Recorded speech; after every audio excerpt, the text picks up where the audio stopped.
This is the Aviation Business Podcast, the podcast that equips your aviation business to achieve a higher altitude. Now, here's your host, Tim Bonnell. Well, welcome to the Aviation Business Podcast, and this episode is being recorded at December of 2021, and it's that time of year where we kind of celebrate all that's happened in the last year as well as start to plan for the coming year. And so I thought it was a great time to discuss a topic that we discussed early on and revisit an episode, actually episode 28, which talked about year-end review and new year planning. And those of you who've listened to this show for any amount of time know that I'm a big fan of quarterly planning and quarterly goals.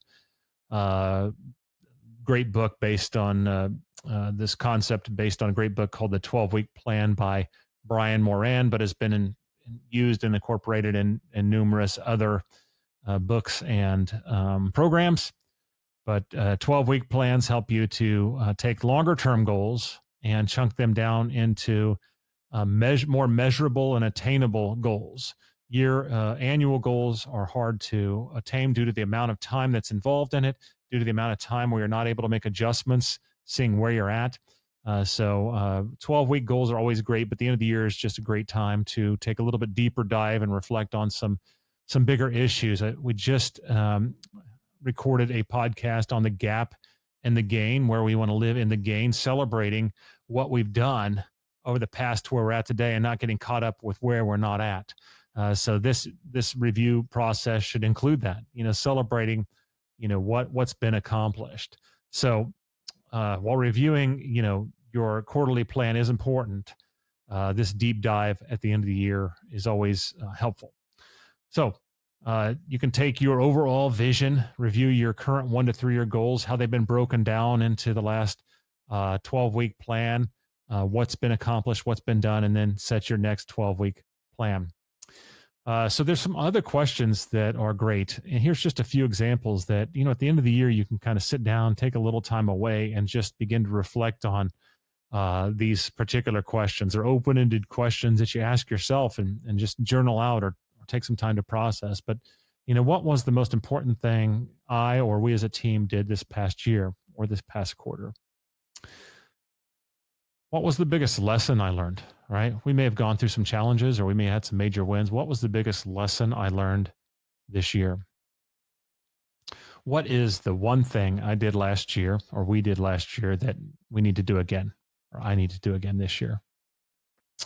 Who or what are we thankful for, right?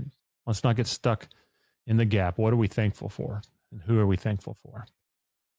What did I do well individually this year?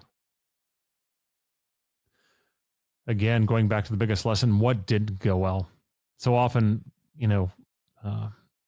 some of us have the propensity to want to focus on just what went well, but often we have to reflect on what didn't go well. And ultimately, what can you learn from that? And then a great question to examine is what were the 5 people that were most impactful in my life this year? It's a great gratitude question. There are other open-ended questions, but these are just a few I encourage you to sit and reflect on as you think about what you need to do with your time and making your plans for 2021.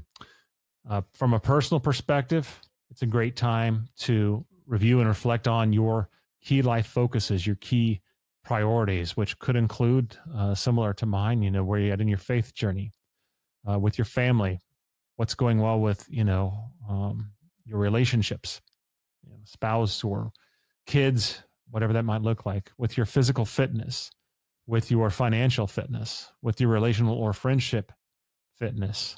Have you been having opportunities to have fun, not overworking?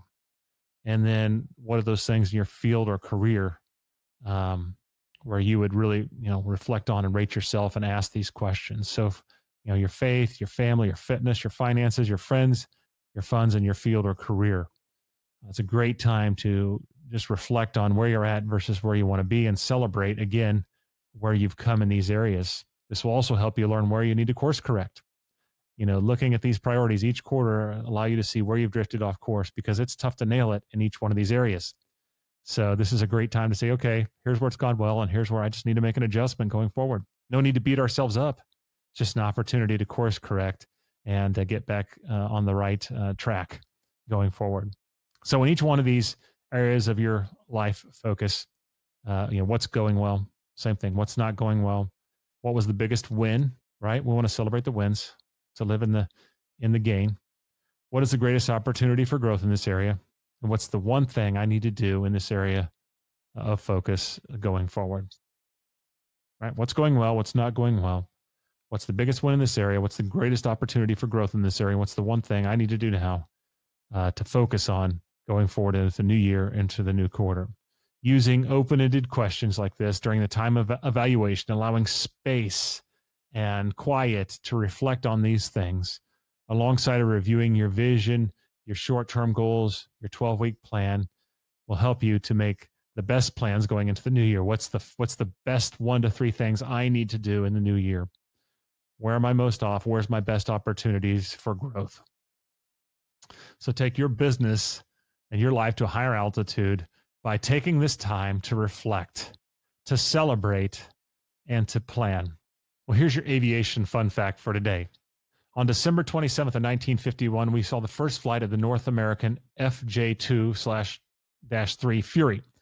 The North American FJ2 and FJ3 Furies were a series of swept-wing carrier-capable fighters for the United States Navy and Marine Corps. All according to the Wikipedia, the FJ2 resulted from an effort to navalize the North American F-86 Sabre, operated by the U.S. Air Force and flown extensively by our good friend and honored pilot Bob Hoover.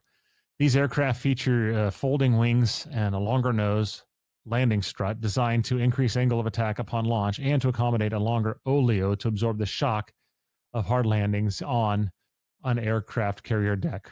So again, this is one of these you want to Google, look up, see the pictures of the aircraft. It's an interesting way to look back and reflect as we celebrate the first flight of that FJ2, FJ3 Fury. And that's your aviation fun fact for the day. Until next time, keep your wheels up and your attitude high. Thanks for listening to the Aviation Business Podcast. If you found this episode of value, please share with someone who could benefit from its content. You can stay up to date by subscribing in iTunes or your podcast player of choice. This episode is brought to you by Aris Insurance Solutions, your flight plan for navigating the turbulence in aviation insurance. To find out more, go to arisinsurance.com. That's AERIS insurance.com.